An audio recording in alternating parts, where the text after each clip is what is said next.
love that area so much. I'm going to record for a minute because I'm sure that Kate will want to hear about. So where's Rosaline driving, Anita? Rosaline's driving in the Cotswolds. That's right. She's not joining us today. It was a late sunset, so she's a little late getting back. Well, I'm going to Weimar later. I said, I'm going to Weimar later. Oh, yeah. Doesn't have quite the same ring, but. So Dana, what's your connection with the Cotswolds? My many times great-grandfather, Roland Jones, was born in a tiny town called Swinbrook, which is in the Cotswolds. It's next to a town called Burford, which is considered the gateway to the Cotswolds. But Roland Jones came to America in 1670. He went to Williamsburg to be the first rector of Bruton Parish there. And so Peter and we just kind of went on the Roland Jones hunt, one afternoon when we were visiting his aunt in Oxford. And it is the most charming, beautiful area. I would love to do that. I wish that I was in the back seat with them right now. Yeah. I'm sure they got out and had a lovely little stroll along the way, knowing the two of them, yeah. I do love the fact that they bought that inflatable kayak and we're just kind of cruising through Richard Branson's Yeah. That's funny to me, fishing through the vines and carrying it across his lawn. Oh, I missed that story. Did she relate that on one of the calls that I missed? That's funny. Yeah. It was a couple of weeks ago. Yeah, it was a couple of weeks ago. Yeah. And thankfully it's a blow up kayak, so they came to a bridge that was too low for them to go over. And they got out, and then she realized whose property they were on, and they're like, with the kayak, and I'm sure, Rosaline's mortified. Rosaline's embarrassed. Embarrassed too, I think. So very quickly, they didn't want to go all the way back, so I guess they had a destination they were going to get out of the river. But yeah, she told the story very funnily. But Anita, I also want an update on how you guys are doing. Anita's family had a little bit of a scare, and I'm sure. Oh no. Well, the next door neighbor to my mom has COVID, and she's been. My daughter, who's staying at my mom's house down the road from us, has been calling me every day and saying, I don't like Lisa coming around here. She gets too close to grandma. And so she had been there on 4th of July when my mom was sitting in the driveway watching the fireworks. And she came over, and Alicia had said to me, she's too close to her. She's standing, blah, da, da, da, da.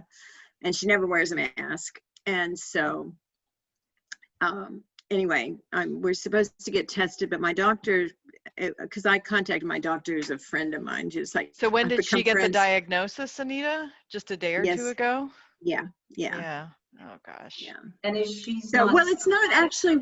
It's not actually her that got tested. It was her son, and her son is positive. But it's a like a 20-something-year-old boy in the house. They live together in the same house. So what I said to Alicia, I said, well, there's the chance that Lisa didn't get it yet when she was with grandma, but she'll have it for sure. And so they hadn't been in direct contact with the boy.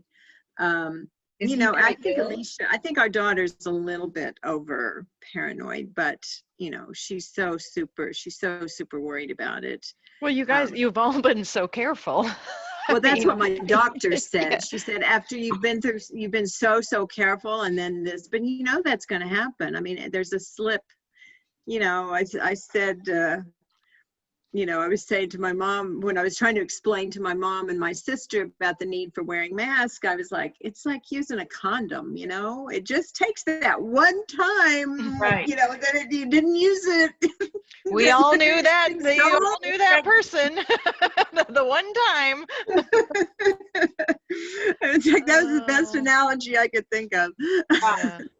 My kids are, our kids are they're very serious about it. We got a lecture the other day. Well, yeah. Alicia's been lecturing us about going even shopping and wearing our masks, but Yeah. That's what we're getting. So you all will get tested. Well, she'd said she would do it this afternoon if she could get the tests. But then Your she doctor said, said that. my doctor, but Yeah. then she said she might get them on Saturday. So I don't Yeah. know how exactly she's doing this because, you know, the clinic's not going to be open on Saturday, but there's a long wait to get into any of the other, regular clinics. And then when I went online to register, we didn't qualify because being exposed to someone with COVID is not a good enough reason to get tested for COVID. You have to But have you symptoms, can be with your mom. No, Yeah, I since she's in a I high risk tried. group, So I was you can? honest, and I put all of those things in. And Really? even us being over, like I tried my husband, who's, you know, over 60 and has some medical conditions. And I put in my mom being 89, but no conditions, but without symptoms. And then I put in our son, who's 26, but he vomited once this week. Which I think is because he's having too much caffeine and not enough carbohydrates. Hey, put it all down there, whatever it Right. takes. So, but anyway, I put it down and that did qualify. So, you know, with vomiting, then if you have a symptom, then he qualified, but he's not a resident of Oklahoma anymore. So, and they won't test you if you're not a resident. So the only way to do it, I guess, is through a private, my doctor will do it because, you know, for anyone. And also That must be state by state because Virginia is on demand now, or at least Arlington, where I live, is. Yeah. Well, I think they don't have enough tests here. Yeah. Yeah. So anyway, Oh, so gosh. she hasn't sent me a message today, so I don't think it's going to be today. It's probably going to be tomorrow. Oh, shoot. That's no Yeah, problem. which the sooner we get it over, you know, the sooner we do it, the better. And then I think we're really going to get really strict and go into a little bubble and just, you know, once we find out, which I'm assuming we will all find out that we don't have it, and then we will just all be one big happy bubble. And I bought some puzzles yesterday. When did you bought some puzzles yesterday? Puzzles and a backyard swimming pool and badminton. Couldn't find them. The backyard swimming pool is out the window. There are no swimming pools. It's a shortage. The biggest one I could find was like 3 feet diameter. Mm-hmm. We drove all the way, like a 45-minute drive to the Walmart that said they had one in stock, and we got there and the woman said, I'm so sorry, that website, you can't believe that website. Oh gosh. Oh no. And the other thing that's out is trampolines. The really? national stock of trampolines went out a couple weeks ago. Yeah, it's bizarre. But well, I hadn't looked for those, but well, you need to, for the puzzles here in Arlington, there's like a neighborhood Facebook thing, like Arlington neighbors helping each other, and there's a big puzzle exchange on that. Like people will post like 5 puzzles on my front porch, right, or whatever. Nice. Like just really? Yeah, people are trading puzzles. I'm not enough connected into the Oklahoma City community. Well, that's what I'm saying. Find your Facebook group. I don't know any of these people, but you know, you get on a Facebook group and they're all trading stuff, and it's also helping people out and stuff like that. Yeah, that's true. So I have to tell you something that's hilarious. When we were watching Hamilton the other night. I remember the discussion about Hamilton. So we watched it on, my son, when he got here, he put it on his Disney Channel. And then we watched it, and he was like, the whole time he was kind of like, he was looking confused. I was like, well, you know, I mean, Christian has he's very dyslexic. He has an amazing knowledge base, but anyway, then he finally said to me the next morning, he processes things differently than the rest of us. The next morning he said to me, so who is this Hamilton guy? And I was like, and I said, well, you know, he was one of the founding fathers. And he was like, so it's not Hamlet. And I'm like, no, it's not Hamlet. He said for the whole movie, he was watching it, and he knows the Hamlet story really well, right? He's seen the movie, he's read it in school, and he was like, I kept trying to figure out that king, but the king's not his father. Anyway, so the whole movie he was trying to figure out because he thought he was going to be watching Hamlet. Oh. Well, now he needs to watch it again, because if you're watching it trying to figure out when Hamlet's going to come on, Well, I think we need to write Lin-Manuel Miranda and tell him he needs to do a version of Hamlet. That would be cool. But use the same king. Use the same guy. Oh, who that did king King. is hilarious, isn't He he? was Yes, so yes. great. He was the guy on Glee. What's that? He was the actor from Glee. Who was? One of the guy who played the king. Hmm. That's why he looked familiar. I Yeah. kept looking at him thinking, I know this guy. Yeah. Yeah. A very different character, but he was kind of one of my favorites. Yeah, he would. His scenes were perfect. They Yeah, were so funny. Yeah. I was Anyway. imagining Rosaline watching that. She went and saw it in London, and I was thinking what the reaction must have been like seeing that in London, that portrayal of the king. Right. Yeah. Well, he was kind of a kooky character. I mean, he definitely had some mental health issues In real life. in real Yeah. life. In real life, yeah. Yeah. So Yeah. I just love the Revolutionary War. I mean, you can't be from Williamsburg and not love it. My dad is an interpreter at the Yorktown Visitors Center, the Yorktown Victory Center, I'm sorry, because we did win.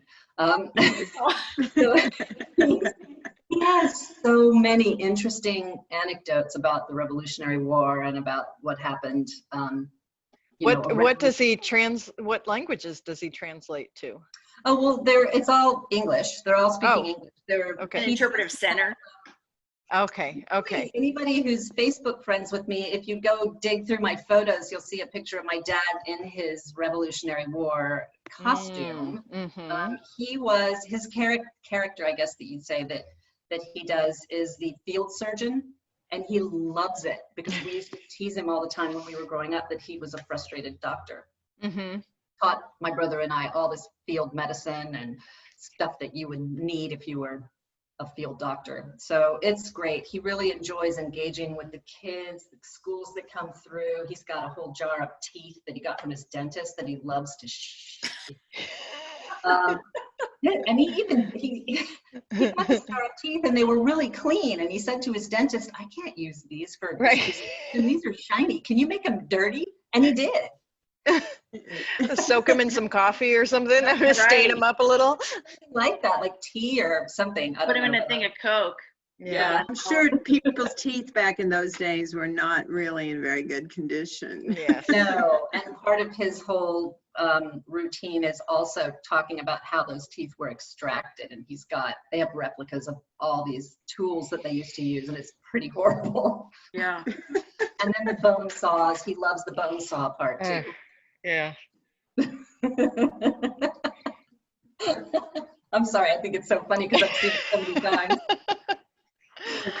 Oh, are you chilly there, Anita? Yeah, because Christian's been controlling the AC. Oh, okay. So he's got it. But actually, yeah, we had a freak thunderstorm this morning, and even the television weather commentators were in shock because it was 68 degrees in Oklahoma City, and at like 11 a.m., which is unheard of in July. Right.